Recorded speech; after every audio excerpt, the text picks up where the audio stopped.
Hey, salut tout le monde, c'est Chacha de la page Un bon livre à lire. On se retrouve aujourd'hui pour un nouveau bilan lecture de 3 livres où je suis un peu sortie de mes sentiers battus, ça fait pas de mal. Et je vous explique ça tout de suite. Oh, je le sens mal. Première lecture à vous présenter, La main de la nuit de Susan Hill aux éditions L'Archipel. Donc ça c'est les éditions poche de l'Archipel. Donc là on va se retrouver avec Adam qui est un vendeur de livres anciens. Et en revenant de chez un client, il se retrouve par hasard sur une route perdue. Et donc il s'arrête à une maison pour leur demander son chemin. La maison elle est abandonnée, donc il essaye de rentrer, de voir s'il n'y a pas quelqu'un. Et à ce moment-là, il sent une petite main se glisser dans la sienne, sauf qu'il n'y a personne. Donc forcément, ça sous-entend le fait qu'il y ait des esprits, qu'il y ait un enfant, un fantôme d'un enfant qui lui tienne la main. Il est très touché par ça, et donc sa journée continue, il rentre chez lui, et il est vraiment très touché, il ressent des choses bizarres qu'il ne ressentait pas avant. Et donc toute l'histoire va tourner autour de cette main, de cet enfant, qui va un peu le poursuivre, qui va et qui n'a pas forcément d'excellentes intentions. Et le but donc ça va être de comprendre pourquoi, de voir ce qui se passe, de comprendre la réaction d'Adam par rapport à tout ça, à essayer de voir lui-même, il essaye de comprendre ce qui se passe, de comprendre pourquoi cet enfant, pourquoi lui. Et donc tout va tourner autour de ça. C'est un petit poche, il se lit vraiment très vite, moi je l'ai lu en une matinée. Il se lit très bien. L'écriture elle est belle, franchement c'est une très belle écriture, c'est très fluide, c'est très doux à lire. C'est pas un livre qui va vous faire peur, c'est pas un livre qui va vous faire frissonner vraiment sur certaines scènes d'esprit et tout. On pourrait s'attendre à frissonner avec des fantômes, mais en fait non, c'est plus une histoire de relation avec certains êtres qu'on ne voit pas, mais au final c'est quand même une belle histoire. Donc niveau écriture, moi j'ai vraiment beaucoup aimé. J'ai juste j'ai pas trouvé l'histoire extraordinaire en fait. C'est vraiment ça qui m'a manqué, ce petit coup de punch, cette petite action qui m'a manqué, qui a fait que j'ai pas eu de coup de cœur pour ce livre. Voilà, il me manquait vraiment du rythme, il me manquait tout ça, mais c'est un roman d'ambiance, c'est vraiment une belle histoire, c'est vraiment un truc très cocon. On est dans une bulle avec Adam et avec le petit fantôme. Et voilà, on est avec eux dans la bulle et on avance avec eux. Et franchement, ils se bouffent tout seuls et il est vraiment super agréable. J'ai beaucoup aimé, mais ça n'a pas été transcendant comme lecture. Elle ment là. Si tu le dis. J'ai ensuite lu Comme de longs échos de Elena Piacentini aux éditions Fleuve Noir. Donc là-dedans, on va commencer avec Vincent, qui est un homme qui est séparé de sa femme, mais qui fait tout pour la reconquérir. Donc il arrive chez lui, enfin chez sa femme, qui a la garde donc, de son bébé, de quelques mois, il a 3-4 mois. Et il arrive chez sa femme et donc il découvre sa femme morte et le bébé englué. Donc la police enquête et tout le roman va tourner autour donc du fait de vouloir absolument retrouver le bébé.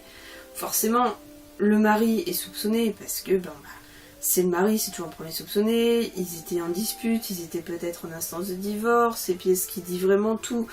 Voilà, il y a des petits éléments qui font que le mari est vraiment dans la ligne de mire des policiers. Mais le problème en fait c'est que l'auteur va réussir à nous mettre le doute tout du long, à savoir si oui ou non, le mari est coupable. Parce qu'en fait c'est ça, c'est tout du long, on se pose la question, à chaque fois il y a un retournement qui fait que oui ou que non, et voilà, tout le monde va se poser la question.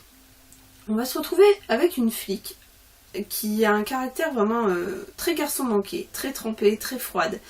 Elle dirige et c'est tout. À côté de ça, on va aussi rencontrer un Pyrénéen, un flic pyrénéen qui a eu le même cas il y a de ça 17 ou 18 ans je crois, qui avait eu le même cas et donc qui n'avait pas réussi à résoudre l'enquête et qui veut leur donner un coup de main.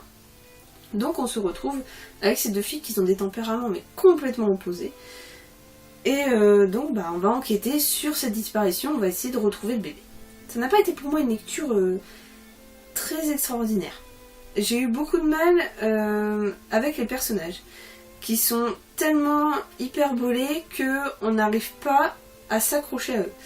Donc il y a la flic qui est très garçon manqué, très bourru, tout ça. Il y a le Pyrénéen qui arrive avec sa gueule de Pyrénéen, avec son caractère de Pyrénéen, et puis qui se laisse un petit peu marcher sur les pieds finalement. Il y a une gamine qui est voisine de la flic, qui est super intelligente, qui est limite surdouée, qui pense à plein de choses, qui voit plein de choses, enfin bref.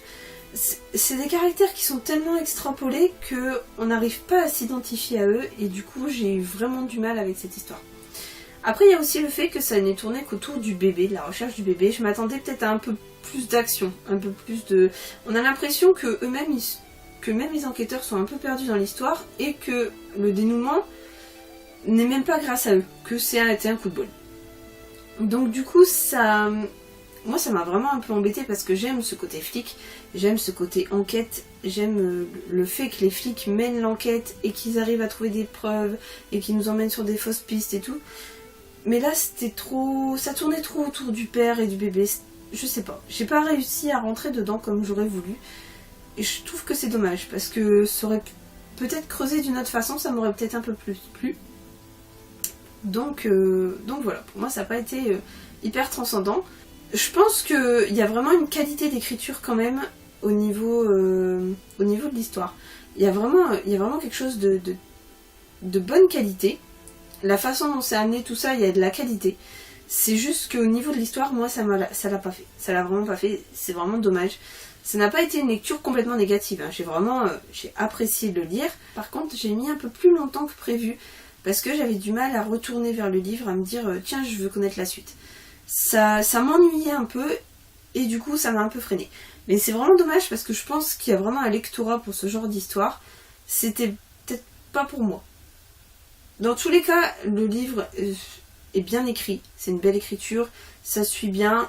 Il y a, voilà, on sent qu'il y a de l'histoire, que ça a été creusé, on sent que ça a été pensé. Mais voilà, et comment ça l'a pas fait. Ces filles, elles vont me tuer. Dernier roman à vous présenter, Outlander, de Diana Gabaldon, aux éditions JQ. Sing me a song of a lass that is gone. Say, could that lass be I? Alors là, c'est une autre histoire. C'est-à-dire que, à la base, ça fait au moins 6-7 mois qu'il est dans ma bibliothèque. Mais non d'un Franklin, c'est pas Dieu possible. Au final, je me suis dit que comme il y avait la série qui était sortie, j'allais me faire 1 ou 2 épisodes de la série, dire d'avoir les personnages dans la tête, dire de savoir à quoi ils ressemblent, et du coup de pouvoir m'identifier beaucoup plus facilement en lisant le livre, de pouvoir les repérer, de pouvoir me faire une idée de qui ils étaient, parce que c'est vrai qu'il y a clairement énormément de personnages. Il y a 2 personnages principaux, mais il y a beaucoup de personnages qui tournent autour. Et pour vraiment se faire une idée de comment ils sont, la série est vraiment très pratique. Le problème, c'est que je me suis mis à regarder la série et du coup, j'ai pas réussi à m'arrêter avant la fin de la saison 1. Donc j'ai quand même regardé toute la saison 1. Et la saison 1 correspond au tome 1. Et comme mon homme, il s'est mis à vouloir lui aussi la regarder, on a recommencé du début. Et donc là, j'ai commencé en même temps la lecture du tome 1. Et j'ai pris un énorme plaisir à retrouver les personnages de la série parce que la série est très très collée au roman. Et quand on aime vraiment la série, je pense qu'on peut que adorer le roman. C'est vraiment... c'est les mêmes scènes, les mêmes paroles.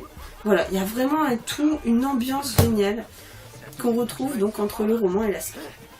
Donc pour vous en parler un petit peu, ça parle de Claire Randall, qui est une Anglaise infirmière pendant la Seconde Guerre mondiale. Et à la fin de la Seconde Guerre mondiale, elle part en lune de miel avec son époux en Écosse. Donc elle arrive à Inverness, en Écosse, en 1945. Apparemment, on est entouré de maisons portant des marques de sang.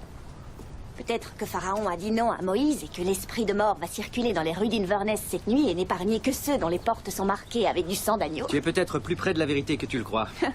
Il pourrait s'agir d'un rituel sacrificiel, mais à mon avis, plutôt païen qu'hébreu. Donc il passe sur lune de miel là-bas et elle arrive donc, il découvre un cercle de pierre, Craignadoon, où ils vont voir des druidesses danser sur le cercle de pierre, tout ça.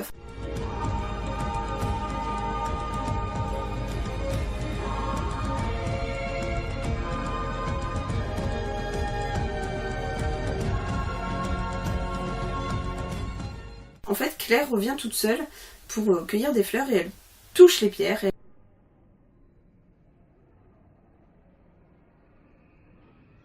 Et elle se retrouve transportée en 1743.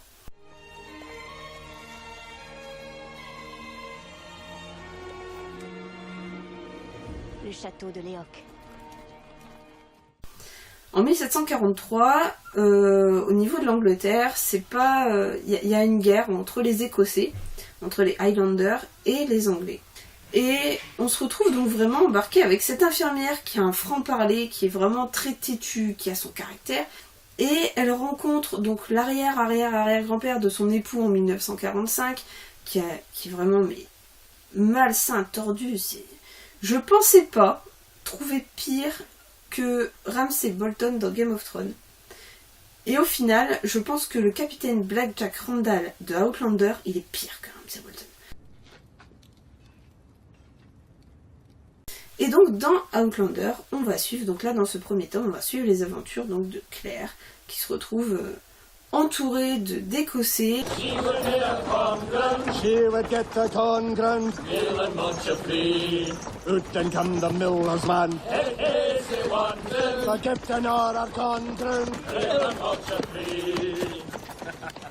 Et à devoir essayer de faire son chemin en tant que Outlander, parce qu'elle est anglaise, considérée comme anglaise, personne ne sait qu'elle vient du futur, sinon elle serait considérée en plus comme sorcière. Voilà, c'est tout un truc d'époque, et j'ai adoré la façon dont l'auteur arrive à nous mettre justement dans cette époque. Une époque qui est quand même, je veux dire, un peu hors du temps, et on est vraiment, là-dedans on est dans une bulle. On est en Écosse, donc on a vraiment des lieux, on sent que c'est verdoyant, on sent qu'il n'y a pas de... Il n'y a rien quoi, il n'y a pas de voiture, il n'y a pas de... Il n'y a rien, on est à l'époque. On est dans cette bulle d'époque et on sent qu'on est dans cette époque. Et on kiffe. Franchement, je pensais pas me bouffer aussi vite un roman aussi gros. D'ailleurs, j'ai les tomes 2 et 3 qui m'attendent et je vais continuer à les lire parce que je me régale. C'est vraiment un régal cette série. Que ce soit la série visuelle ou la série papier, franchement, je me régale.